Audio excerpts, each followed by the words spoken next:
Hey everybody, it's Aislinn. Welcome back to my channel.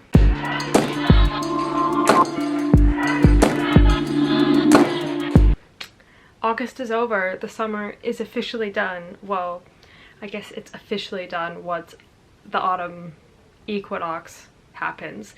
But it's September, so in my heart it's now fall. But I'm gonna talk to you about the books that I read in August. I didn't do an August TBR because I was a mess, but I read 7 books in August, which is surprising because I didn't think I was gonna be reading that many. Like halfway through the month I was like, wow, I've only read 3 books or something. It was not going well, and then all towards the end of the month I read a bunch. This is where I tell you about the books that I read and my thoughts on them, and if you care, great, thanks. If you don't, I don't know what to say to you other than I guess don't watch this video, but I'm about to share my thoughts with you. So the first book that I read in August was You Should See Me in a Crowd by Leah Johnson. I had actually started this in July and then I just didn't finish it, as happens with me. Most people, I feel, have that happen to them. So I finally buckled down. I was honestly about 75% of the way through the audiobook and I just didn't sit down to finish it in July. It just didn't happen. But I finished it in August and it was 5 stars. This was a coming of age story about a queer black girl in a small, I want to say Idaho? No. Where does she live? Somewhere in the USA. You know, just a small town that, from the way Johnson writes about it, you understand is predominantly white. So it was fantastic. The buy rep was amazing. I was so enamored with it and I was just so happy to read about Black Joy and her, Liz Lighty, the main character, having such an amazing time, as well as figuring herself out and realizing that she doesn't have to make space for herself in this town. Like, the town needs to do that themselves. It's not like, it's not on her to do that. And all this, just read it. It's fantastic. The relationship between her and Mac is so goddamn cute. And Mac is the girl that I wished I was in high school. I wish I was that cool in high school, but also so kind and thoughtful. And it was just, it made me cry, it made me happy, and I just want everybody to read it. I am gonna pick up a physical copy since I listened to it on Scribd, but just it's a stat. I have it as a pick at work now. It's just everything that you would want in a teen contemporary, and the characters were so well done with Liz and Jordan, one of her friends, and her brother and Mac, and it was just, even her friends were so interesting. It was, I can't rave it. I know a lot of people have already raved about this book, so I won't go into it too much more, but it's just très magnifique. Leah Johnson, anything you write, I will pick up. And I'm just gonna say that now. The second book that I read in August was Convenience Store Woman by Sayaka Murata. This was interesting. If you watched my first weekly reading vlog, you will get more of my as it happens thoughts, because I did talk about it in that reading vlog. It was interesting. It was different than I was expecting. It's a very short book. It's only 163 pages, I believe. It follows this woman, Kiko, who is in her 30s and is still working at this convenience store that she got a job at when she was 18 and going to university. And she has never been in a relationship. She doesn't really have ambitions to go into another job and all this stuff, and her family is kind of pressuring her to do those things because they've never seen her as fitting in with society. I can't remember the term that it was used, but they basically want to cure her or fix her because she's always been different and a bit of an outcast. I think I described it as interesting and strange, which is probably the best way that you could summarize this book. I'm not like, I didn't hate it, I didn't love it, but I was intrigued, and it was, as I said, interesting is the best way I could think of, because I did find it interesting to learn about convenience stores in Japan. They seem very different from the convenience stores we have in Canada, which is awesome. That was really cool to learn about. And seeing Kiko's dynamics with other characters was interesting. I absolutely hated Shiraha, he's this character in the book, and he's very infuriating. If you've read the book, you'll know what I'm talking about. And I just wanted to punch him in the mouth for some of the things he said. But anyway, I gave it 3.5 stars because I think it was good. It also isn't meant for me though, I don't think. So I was just happy to read about it and learn about convenience stores and follow Kiko on this journey. And I was happy for her in the end and what she ended up doing. So I think that's all that matters.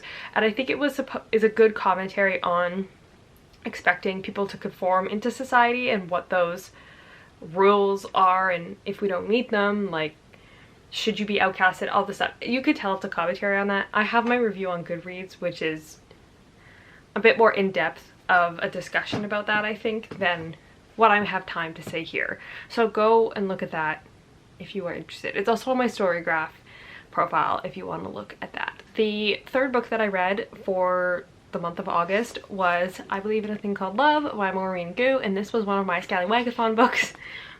One of the 2 that I actually finished for the Scallywagathon, but I'm happy I did. It was a fun contemporary teen romance. I also gave this 3.5 stars. The things that I loved about this book were Desi's relationships with her dad and with her friends. They were so positive and well done, and honestly I think her dad is my favorite character because he's so funny, and just the genuine love he has for Desi and her genuine love for him too is just so wholesome. And I'm still getting into reading teen contemporary, but I know even just as in teen books in general, parents aren't usually very present. They're either dead or too busy or just not there. Like, they're just not involved at all. So it was really awesome to see her have such a positive relationship with her dad, and her dad was so present in the story. I think that was really well done and so important, and it was just such a genuine relationship. It felt so real that I was laughing out loud at some of the things he said to her, and like the way he would make fun of her as a dad would. It was very good, and her best friends were quite hilarious to read as well. And Luca, who is the love interest in the book, was also a really intriguing character. He actually had some amazing character development that I didn't expect, because you'd usually only expect the main character to go through some growth, especially in such a short book, but he went through some as well, which I was pleasantly surprised to see. The reason I didn't rate this higher is because there are some jokes in here that, even though this book is only 3 years old, you could tell they would not fly even now. That it was just, not that they're necessarily problematic, but they're just very cringeworthy and border, and they just toe the line of being, we'll say, appropriate or not. And there's also, because the whole idea of this is that Desi gets into K-dramas. Even though she's Korean, she's never been into K-dramas, but her dad is really into them. So she realizes that K-dramas have this formula to love, and she's bad at love. So she's gonna follow the formula to get a guy.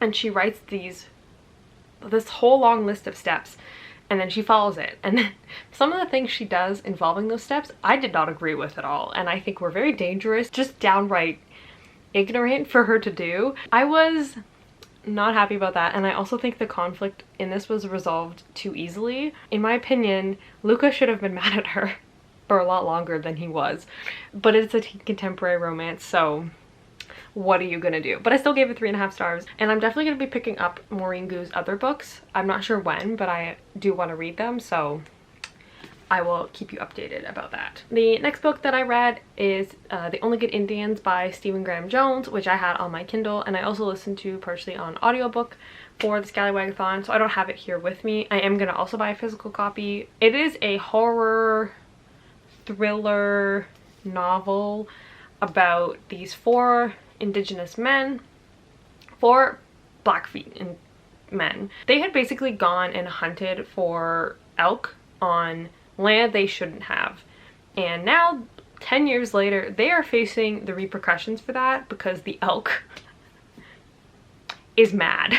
And they about to get into some shit. This book surprised me, but in such a good way. It wasn't as scary as I expected, but it was scary in different ways, mostly because I was horrified about what was happening, and I was like, oh my god, he did not just have that happen to that one character, and that type of thing. And it was phenomenal. I was just enthralled the whole time.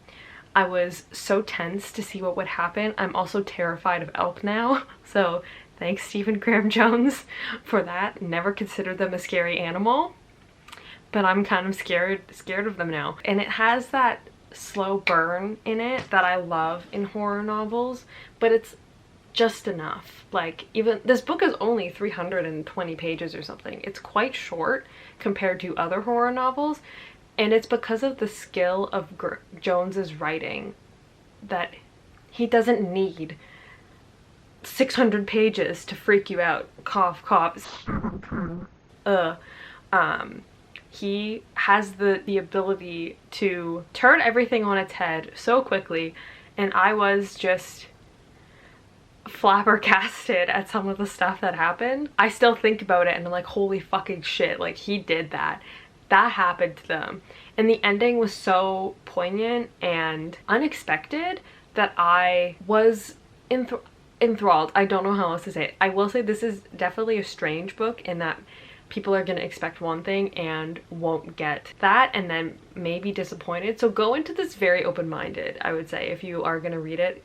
Both as a horror reader, and if you're new to horror, just go into open-minded. Go read the Only Good Indians, because I need someone to talk about what happened with. My eyes are like watering because I'm just like so emotional about how good this book is and how good of a writer he is. And I want him to get more recognition. It's so good. Changing direction from a horror novel, including Killer Elk. I also read IOU by Christy Mary, which is a new adult romance. It involves Maverick, who has this deck of cards that he writes IOU on and does favors for people in exchange for them owing him a favor or whatever. And then this girl, Ainsley, whose name is scarily close to mine, and she basically ends up having nowhere to live, so she goes to him and asks him for a favor, and it's about them falling in love. I gave this 2.5 stars because I liked their chemistry together. Was really good, and I think they are interesting characters. They were actually very real and believable as people, especially Ainsley's strange love of sea lions, because that's such a specific sea mammal to love, and it was so interesting to read about. There was too much mention of crazy in here for me because we need to get away from negative connotations with that word and calling people out. There was also a really bad schizophrenia joke, which is never fun to joke about ever, so that really didn't hit very well. And it was just Maverick is supposed to have this deep dark secret and all this other stuff, and then the reveal happens and it's not really that much of a deep dark secret. Like, it's not, sure it's a secret, but it's not dangerous or dark. I don't know. It just didn't end up playing out to be how it was. Basically, I'm not gonna go to Maverick for an IOU card. The next one that I read is The Bar Next Door by Katya Rose, which is the first in it's called the Barfly series, and it follows a bunch of characters in Montreal surrounding this specific bar scene. This was good. I actually have had my eye on this book for a while. I got Kindle Unlimited for like $3 for 2 months. So I was like, sure, I'll do that. And then I'm gonna cancel my membership after those 2 months are over. And it's available on Kindle Unlimited. So I was like, yes, I could finally read it. And I'm glad I did. It was a solid 4 stars. The chemistry between Julienne and Monroe was so good. The plot was really interesting. It wasn't just about the romance. Their dynamic was really well done, and the character growth was there. I thoroughly enjoyed it, and I really liked the writing. The writing is really strong. I will probably continue with reading the Barfly series because I enjoyed it, and it was interesting to read about Montreal because So many books are just set in the US. I don't live in Montreal myself, but I've been there a few times, so I can picture the city scene and the hustle bustle and what it's like. So that was really fun to read about as well, with it being Canadian. But it was a fun book. As I said, a solid 4 stars. I don't really know what else I could say about it. So moving on to the last book that I read in August, which is The Priory of the Orange Tree by Samantha Shannon. And even though, if you follow me on Goodreads, yes, you will see I finished it on September 1st. I don't give a shit. I'm counting it in August because I read most of this book in August. I started this on August 1st as a buddy read with Ocean and a bunch of other readers on Twitter, and we were going to read 50 pages a day and be done by the 16th. Did that happen?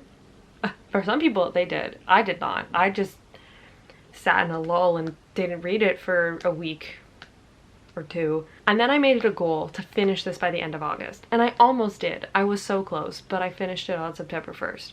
So we almost had her, folks. This is heavy.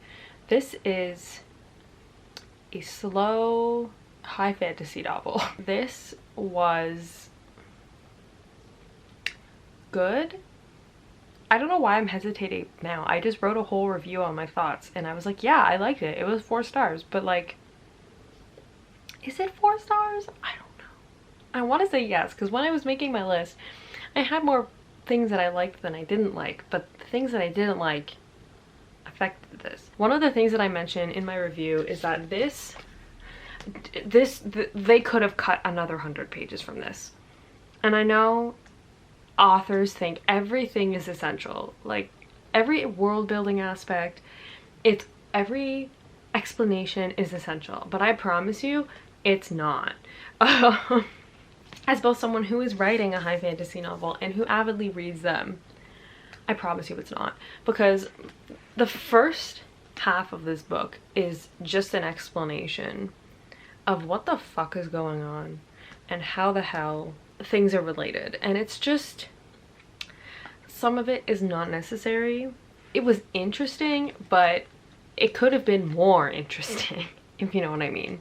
This is so hard because once everything started coming together, which was honestly not until around page, I don't know, 500, 400, like halfway through the book, and I was like, oh yeah, it's all coming together. And then like it wouldn't come together, and then I was like, okay, another 100 pages, it's all coming together, and it wouldn't come together. Once I finally did, all the strings and the connections were brilliant. The way that Shannon crafted this plot and the relationships with everything was well done, and that I give her kudos, because you could tell that she put a lot of thought about the intricacies and reasoning and connections with everything. I just really think that this book didn't need to be 800 pages. Especially because the great scene, like the big climactic event that we're building up to for the whole book, in the blink of an eye, it's so fast. I swear to God, it happens in the last 100 pages. And I was waiting. I was like on page 700. I'm like, okay, where is it? Where is the climactic event? So I was disappointed in how rushed that was. The ending was too fast. I wanted more dragons. Considering there's a dragon on the cover, there was very little dragoning happening. At least in the positive sense. There was bad dragons. The evil dragons were fairly present. As for our good fun friends from the east, there was very little of them. And I was disappointed. I wanted more dragons. So I still gave it 4 stars. I just think that this book doesn't do what everyone wanted it to do. And so people are a little disappointed in how that worked out and what exactly this contains. But I'm glad I read it. Finishing this book makes me feel like I can read anything and that I can do anything and that I am a conqueror. There are plenty of side characters in here that I want to read about and have their own books, because that would be phenomenal. And despite the pacing problems, the writing was really good. It really reads as a high fantasy and you get thrown in with the language and the sentence structure, and it's all super well done. And it honestly is mostly just the lack of dragoning, the lack of dragons, and the pacing that really knocked down that star, you know. Not that really star ratings really matter, because some people probably, I know, not probably, there are people I know that loved this book and gave it 5 out of 5. Without a doubt. And I know there are people that didn't like this book. So it just really depends on you and your preference when it comes to high fantasy, and again, how much you're expecting. But the synopsis really doesn't give us that much. You get very little about what all this is about. I think that's all I could consider. But as I said, I still gave it 4 stars. I still liked it. I'm glad I read it. I do own the Bone season. I haven't read it yet, but I will be reading it soon. I say soon lightly, that means probably next year. Thank you for watching my August wrap up. Let me know if you've read any of these books and what your thoughts are, especially if you read Priory, because I just don't know how to feel. As I said, I liked it, I enjoyed it, but I just wanted some more in the beginning. But anyway, please don't forget to subscribe so you can see more bookish content from me, and I will see you all in the next video. Bye!